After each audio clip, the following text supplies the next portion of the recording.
UP की बात अलग है, भारत में नंबर 1 है। हर हाथ यहाँ काबिल है, ये हुनर का आंगन है। हर कलाकार हर कारीगर के अंदाज निराले हैं। हम यूपी वाले हैं, हम यूपी वाले हैं, हम यूपी वाले हैं। हाँ, हम यूपी वाले हैं, हम यूपी वाले हैं, हम यूपी वाले हैं।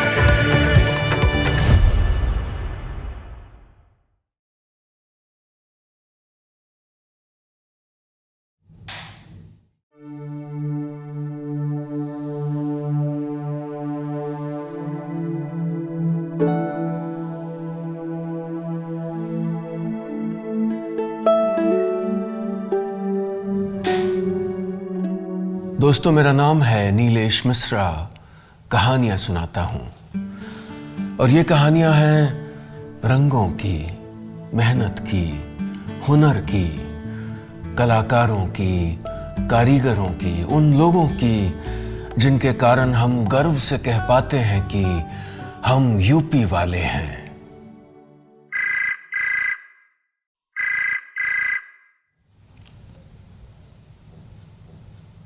नमस्ते नीलेश बेटा, कैसे हो तुम? मैं अच्छा हूं, बताइए प्लीज। बेटा, जब गृहस्थी शुरू की थी तो चाय, दूध, खीर के लिए हम न जस्ते के बर्तन इस्तेमाल करते थे। अब तो हर जगह नॉन स्टिकी आ गया है। मैंने सुना है अपने यूपी में कहीं जस्ते के बर्तन बनते हैं। जरा बताओगे मुझे? बिल्कुल, मुझसे बहुत ज़्यादा दूर भी नहीं है वो। कानपुर देहात जो कि एक डिस्ट्रिक्ट है, और वहाँ पर जस्ते के बर्तन आपको मिलेंगे अच्छे। और मुझे भी अच्छा लगेगा क्योंकि जो वहाँ के ग्रामीण कलाकार हैं और कारीगर हैं, उनका काम दूर दूर तक जाएगा।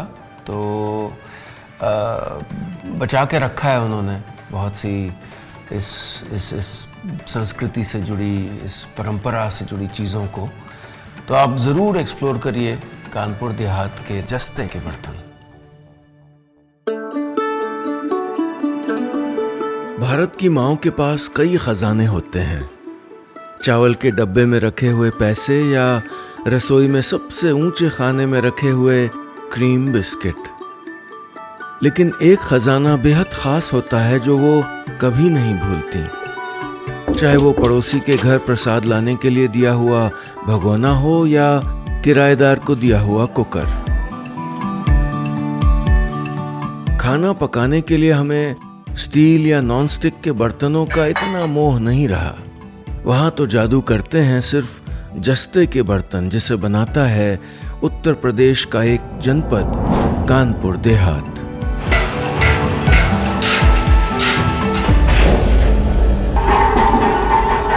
यहाँ की कई फैक्ट्रियां सालों से एल्युमिनियम बर्तनों का निर्माण कर रही हैं। इस प्रक्रिया की शुरुआत होती है एल्युमिनियम को भट्टी में पिघलाने से। इसके बाद उसे ठंडा करके बनाए जाते हैं चौकोर ब्लॉक, जिन्हें फिर बदल दिया जाता है पतली शीट्स में। इन शीट्स को गोल काटा जाता है और डीप ड्राइंग तकनीक से उन्हें मनचले आकार में ढाल दिया जाता है, जैसे भगोना, कुकर, बाल्टी आदि। जहां जरूरत हो वहां स्पिनिंग और लेथ मशीन की मदद से बनाए जाते हैं कर्व्स और किनारे। इसके बाद बीडिंग, कर्लिंग, ट्रिमिंग और आखिर में पॉलिशिंग और एनोडाइजिंग की जाती है, ताकि बर्तन न सिर्फ मजबूत बल्कि चमकदार भी हों। एक सामान्य एल्युमिनियम बर्तन को तैयार करने में औसतन 2 से 3 श्रम घंटे लगते हैं। कानपुर देहात में लगभग 300 यूनिट्स और 1500 से अधिक लोग इस कार्य में प्रत्यक्ष या परोक्ष रूप से लगे हुए हैं। इस परंपरा और हुनर को नई पहचान दी है ओडीओपी कार्यक्रम ने। ओडीओपी यानी वन डिस्ट्रिक्ट वन प्रोडक्ट के तहत कारीगरों को न सिर्फ ऋण और सब्सिडी बल्कि मशीनरी, टूल किट्स और प्रशिक्षण भी मिले हैं। ओडीओपी ने स्थानीय बर्तनों को राष्ट्रीय और अंतर्राष्ट्रीय मंचों तक पहुंचाया है। लेकिन सिर्फ जस्ते के बर्तन ही नहीं, कानपुर देहात एक और महत्वपूर्ण ओडीओपी उत्पाद बनाता है, प्लास्टिक उत्पाद।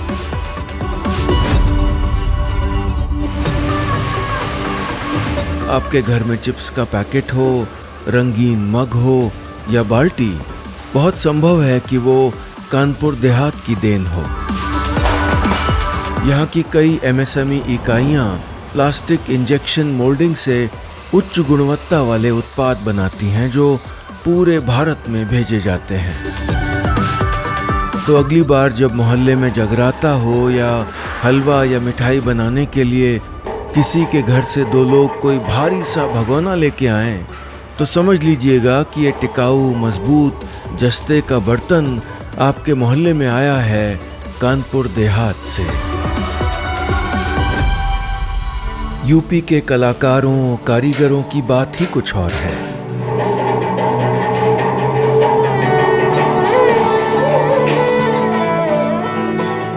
हर जनपद में अद्भुत कौशल, अद्भुत कलाएं, अद्भुत कलाकार मिलेंगे आपको।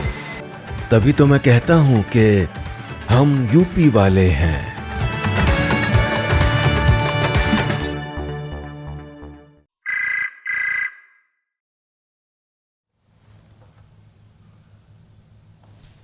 नमस्ते नीलेश जी, मैं मोहित बोल रहा हूँ उदयपुर से। जी बताइए, how can I help you? Sir, मैं एक इंटीरियर डिज़ाइनर हूँ। आजकल बहुत सारे लोग ओल्ड स्कूल एस्थेटिक्स अपना रहे हैं and what I observe is, और इनमें कारपेट बहुत बड़ा रोल है। मैं इनको कहाँ से सोर्स कर पाऊंगा? Can you guide me? बिल्कुल। यूपी में एक ज़िला है संत रविदास नगर, और वहाँ पर भदोही है, जहाँ पर बहुत खूबसूरत कारपेट्स बनते हैं जो लिटरली दुनिया भर में मशहूर हैं। आप वहाँ से कनेक्ट करिए, और ये जो आजकल आ गया है ना आर्टिफिशियल कारपेट्स वगैरह का ज़माना, तो इसमें आपको you should go back to hand crafted things, और आपको भदोही के कारपेट से जुड़ने में, इनको अपने बनाए डिज़ाइन किए घरों में यूज़ करने में बहुत आनंद आएगा। चलिए मैं आपको दिखाता हूँ यहाँ की दुनिया।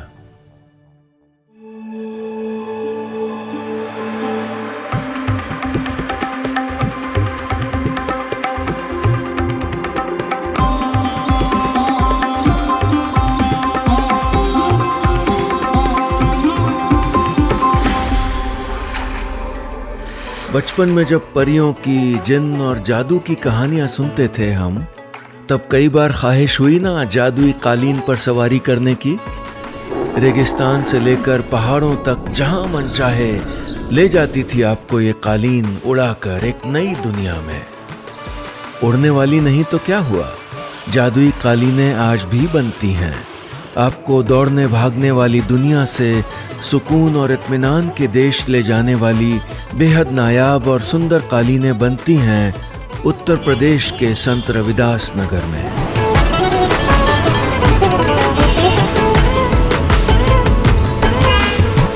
संत रविदास नगर, जिसे भदोही भी कहा जाता है, पूरी दुनिया में मशहूर है अपनी कालीन के लिए। यहाँ हैंड नॉटेड और हैंड टफ्टेड कालीनें बनती हैं जो बड़ा जटिल, बारीक और मेहनत भरा काम है, जो बखूबी करते हैं यहाँ के हुनरमंद कारीगर। इस सफ़र का आगाज़ होता है ग्राफ पेपर पर डिज़ाइन को उतारने से। इसे नक्शा भी कहते हैं। ऊन, रेशम या सूती धागों को डिज़ाइन के मुताबिक रंगा जाता है। फिर इन धागों को धूप में सुखाया जाता है। बुनाई का काम होता है हथकरघों पर, जहाँ ये माहिर बुनकर धागों को बांध देते हैं एक खूबसूरत डिज़ाइन में। हैंड नॉटिंग में हर गांठ को हाथ से बांधा जाता है। बुनाई पूरी होने के बाद कालीन की ऊंचाई बराबर करने के लिए इसे कैंची से काटा जाता है। फिर इस कालीन को अच्छी तरह धोया जाता है, जिससे वो और निखर जाती है। एक कालीन को तैयार करने में लगते हैं 300 से 500 घंटे। डिजाइन की जटिलता, आकार और धागों की गुणवत्ता के अनुसार ये समय और भी बढ़ सकता है। आज संत रविदास नगर में लगभग 40,000 से ज्यादा लोग कालीन के काम में जुड़े हैं। यहाँ 1500 से अधिक सक्रिय इकाइयां काम कर रही हैं, जिनमें घरेलू, एमएसएमई और निर्यातक शामिल हैं। यहाँ की कालीनें सजाती हैं दिल्ली, मुंबई, जयपुर, कोलकाता जैसे शहरों के घरों को और America, Germany, France, UK, Japan जैसे देशों के महलों और होटलों को भी। यहाँ की कालीन को जीआई टैग भी मिला है। कालीन के जादूगरों को उत्तर प्रदेश सरकार के एक जनपद एक उत्पाद कार्यक्रम ने कई नई तरकीबें दी हैं, तरक्की के रास्ते दिए हैं। आसान तरीके से लोन मुहैया कराया गया है और सब्सिडी दी गई है। यहाँ के कारीगरों को आधुनिक डिज़ाइन, प्राकृतिक रंगों और अंतर्राष्ट्रीय ट्रेंड्स की जानकारी देने के लिए स्किल ट्रेनिंग दी गई है। यहाँ बन रहा है आधुनिक कॉमन फैसिलिटी सेंटर, जहाँ कालीन के कलाकारों को रॉ मटेरियल के लिए प्रोसेसिंग सेंटर मिलेगा, डिजाइनिंग और फिनिशिंग जैसी सुविधाएं भी मिलेंगी। संत रविदास नगर की महिलाओं और युवाओं को भी इस उद्यम से जोड़ने के लिए प्रोत्साहित किया जा रहा है। संत रविदास नगर के साथ साथ मिर्जापुर और सोनभद्र में भी बनती हैं कालीन। जब मन करे कि सुकून भरी दुनिया में कदम रखा जाए, पांव तले कोई नायाब जमीन बिछाई जाए, तो संत रविदास नगर की कालीनों को घर बुलाना मत भूलिएगा। यूपी के कलाकारों, कारीगरों की बात ही कुछ और है। हर जनपद में अद्भुत कौशल, अद्भुत कलाएं, अद्भुत कलाकार मिलेंगे आपको। तभी तो मैं कहता हूं कि हम यूपी वाले हैं।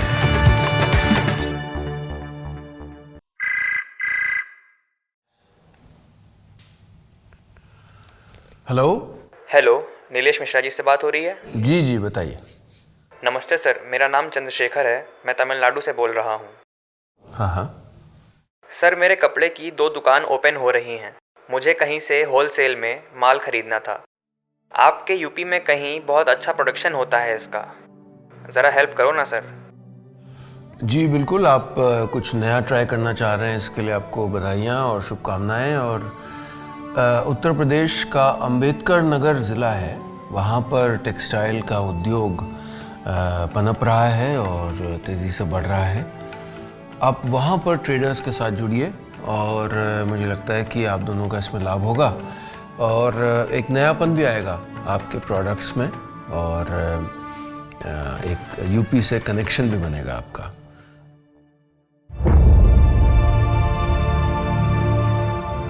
कुछ लिबास होते हैं ना, जिनको पहनो तो बिल्कुल किसी कविता, किसी गजल से लगते हैं। लोगों की नजरें अटक जाती हैं उस लिबास पर, उस स्कार्फ या उस स्टोल पर, जिन पर हर कोई हाथ फेर कर उनके ताने बाने की कहानी जानना चाहता है। ये पहनावे, ये लिबास, ये खास कपड़े उत्तर प्रदेश का एक जनपद बड़ी बारीकी से, बड़े प्रेम से बना रहा है आपके लिए। ये है अंबेडकर नगर।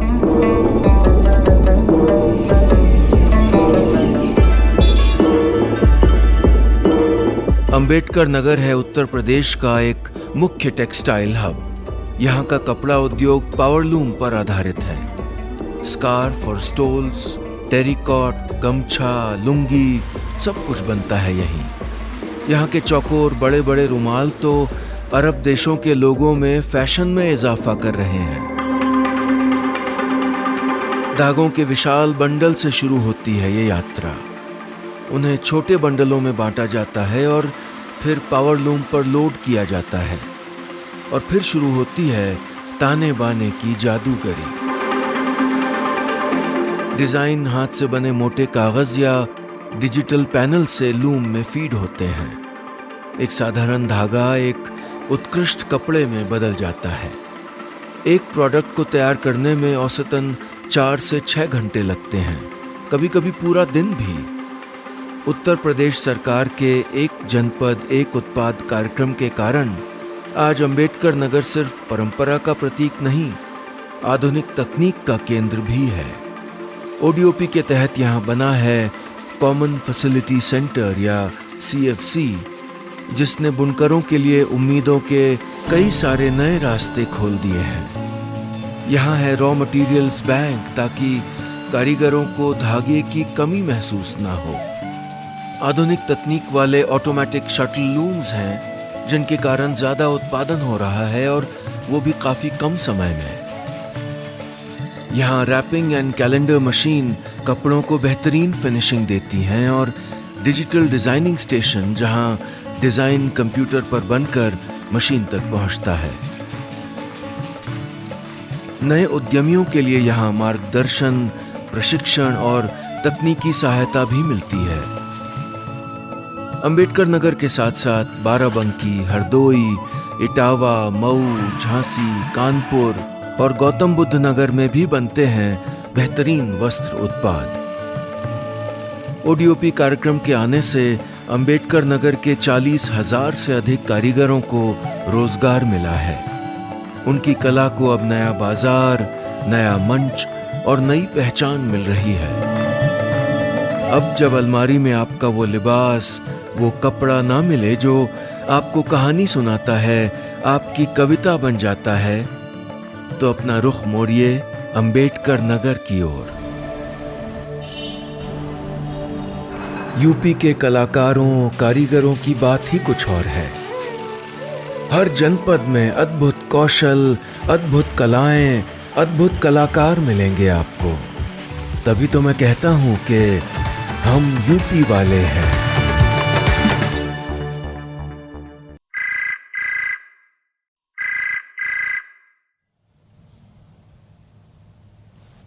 हेलो नीलेश जी, मैं कुमाली होरमा बोल रही हूँ, असम से। हेलो, कैसे हैं आप? मैं अच्छी हूँ। मैं अलग अलग एग्जीबिशंस ऑर्गेनाइज करती हूँ डिफरेंट सिटीज़ में। मैं इस बार वुड कार्विंग के कुछ प्रोडक्ट रखना चाह रही हूँ। मैंने सुना है यूपी में कहीं ये बनते हैं। आप इस बारे में गाइड करेंगे मुझको? बिल्कुल।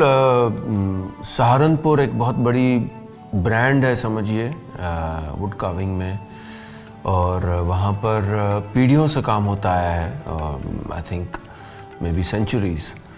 तो आपको ज़रूर उनके साथ जुड़ना चाहिए। सहारनपुर का नाम ही काफ़ी है आपके कस्टमर्स और क्लाइंट्स के लिए।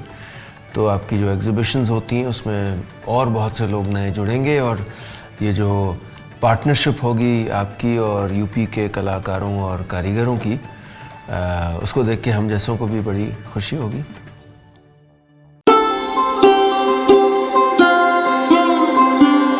कैसा लगता है जब तानपुरे या सितार पर कोई राग छेड़ता है, कोई पेंटिंग जिसके रंग आंखों में उतर आते हैं।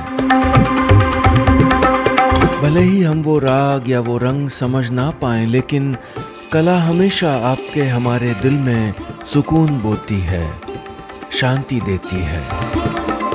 और अगर उसी कला के पीछे कहानियां हों, दिनों की मेहनत हो, कलाकार की तपस्या हो, तो वो कला आपकी रूह का हिस्सा हो जाती है। ऐसी ही एक अद्भुत कला को दुनिया तक पहुंचा रहा है उत्तर प्रदेश का सहारनपुर। सहारनपुर में होती है वुड कार्विंग। ये अद्वितीय कला शुरू होती है लकड़ी के सही चयन से। साल और शीशम जैसी मजबूत, टिकाऊ और आकर्षक लकड़ियां चुनी जाती हैं। इसके बाद आधुनिक मशीनों की मदद से इन तख्तों को छोटे टुकड़ों में काटा जाता है। फिर होती है सतह की सावधानी पूर्वक पॉलिशिंग। इसके बाद कारीगरों की जादूगरी चलती है, होती है नक्काशी। नक्काशी पूरी होने के बाद फिनिशिंग होती है, जिसमें पेंटिंग, वार्निश और अन्य कोटिंग शामिल होती हैं, ताकि उत्पाद सालों साल चमकदार और टिकाऊ बना रहे। एक औसत लकड़ी के उत्पाद को पूरा करने में 15 से 25 घंटे तक लगते हैं। डिज़ाइन जटिल हो तो और ज़्यादा वक्त लगता है। आज सहारनपुर के बनाए लकड़ी उत्पाद जैसे wall hanging, furniture, frame, gift items Europe, America और अन्य देशों में मांगे जा रहे हैं। उत्तर प्रदेश सरकार के ODOP यानी वन डिस्ट्रिक्ट वन प्रोडक्ट कार्यक्रम के तहत नए कारीगरों को प्रशिक्षण दिया जा रहा है। महिलाओं को घरेलू उद्यमिता के लिए प्रोत्साहित किया जा रहा है और इसके साथ ही सहारनपुर में एक आधुनिक कॉमन फैसिलिटी सेंटर या CFC की स्थापना की गई है। यहाँ केमिकल ट्रीटमेंट प्लांट है जिससे लकड़ी दीमक और कीड़ों से सुरक्षित रहती है। वुड सीजनिंग प्लांट है जिससे लकड़ी में नमी नियंत्रित करके उसे टिकाऊ बनाया जाता है। और साथ ही हैं कटिंग मशीन्स जो नक्काशी से पहले की तैयारी को तेज और सटीक बनाती हैं। इन प्रयासों से सहारनपुर की लकड़ी कारीगरी को न केवल गुणवत्ता में सुधार मिला है बल्कि उत्पादन क्षमता भी कई गुना बढ़ी है। सहारनपुर की वुड कार्विंग के अलावा रायबरेली में वुड वर्क, बस्ती और बिजनौर में वुड क्राफ्ट, पीलीभीत और बरेली में वुड उत्पाद, चित्रकूट में काष्ठ कला उत्पाद और महाराजगंज और श्रावस्ती में फर्नीचर भी बनता है। जब भी आपकी आंखें ऐसी कला खोजने निकल पड़ें जो रूह को सुकून दे, आपके अस्तित्व का हिस्सा बन जाए, तो सहारनपुर की वुड कार्विंग की तरफ रुख करिएगा। यूपी के कलाकारों, कारीगरों की बात ही कुछ और है। हर जनपद में अद्भुत कौशल, अद्भुत कलाएं, अद्भुत कलाकार मिलेंगे आपको। तभी तो मैं कहता हूं कि हम यूपी वाले हैं। कोशिश करिएगा कि यूपी के कलाकारों, कारीगरों का बनाया सामान आप उन्हीं से खरीदें। ऐसे उनका उत्साह बढ़ेगा, उनकी आमदनी बढ़ेगी और जब उनकी कला, उनके हुनर से उनकी जीविका चलती रहेगी तो वो कला, वो काम जो पीढ़ियों से वो करते आए हैं, वो आगे पीढ़ियों तक करते रहेंगे। हमारी पहचान बनेगी और तभी तो हम गर्व से कह पाएंगे कि हम यूपी वाले हैं।